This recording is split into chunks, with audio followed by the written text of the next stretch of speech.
Day 2 of the Diddy trial has just concluded, and here is everything you need to know in under a minute and a half. Now, 2 of the big celebrity names that we heard yesterday were Michael B. Jordan and Mike Myers. Now, apparently the reason that Jordan was brought up is because Diddy threatened him, allegedly, when he was dating Cassie. And as far as Mike Myers goes, well, it was in reference to an Austin Powers joke where Dr. Evil had an E. Diddy tattoo. The prosecution has also given us a little bit of insight into who they might call as a witness. What we know now is that there's going to be at least 4 people who are accusers of Diddy that are going to be called to testify. Now, the names of these accusers have not been released, but we know that there are dozens of people who have accused Diddy of misconduct. Another big piece of news is the fact that Diddy has added an 8th attorney to his team. Her name is Nicole Westmoreland, and for the sake of time, you can pause to read this yourself.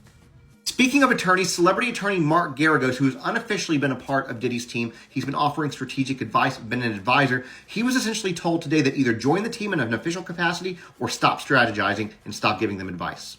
Now, before we talk about how jury selection went, let me tell you how Diddy's been acting today. He has been seen nodding, kind of smiling, offering subtle cues towards the jury as they go to pick. Nodding his head yes, shaking his head no, things like that. Legal experts believe that this is some sort of calculated way to seem personable and relatable and not like a predator, which is what he's being accused of. Now, regarding jury selection, at the beginning of this, there were about 150 people in the jury pool. At this point in the day, 25 have been approved to move forward to the next step. Now, let me give you some of the notable reasons why some jurors were dismissed. A couple of them were victims of SA, and they knew that they could only have bias towards the victims. Another one, very interesting, is the husband of a woman who was part of that 1991 stampede that ended up with a lot of people dead, that Diddy is the one who was responsible for, so they had already been on a Diddy trial.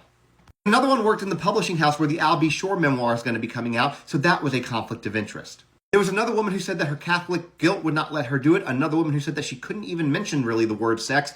And a couple people who had Crohn's disease and other medical issues. Now, I will say that if you guys want more information about this, I did already publish an article breaking everything down in more detail on my Substack, so go up there and follow that. If not, make sure to hit that follow button because I will be covering Diddy from start to finish, and drop your thoughts about this in the comments.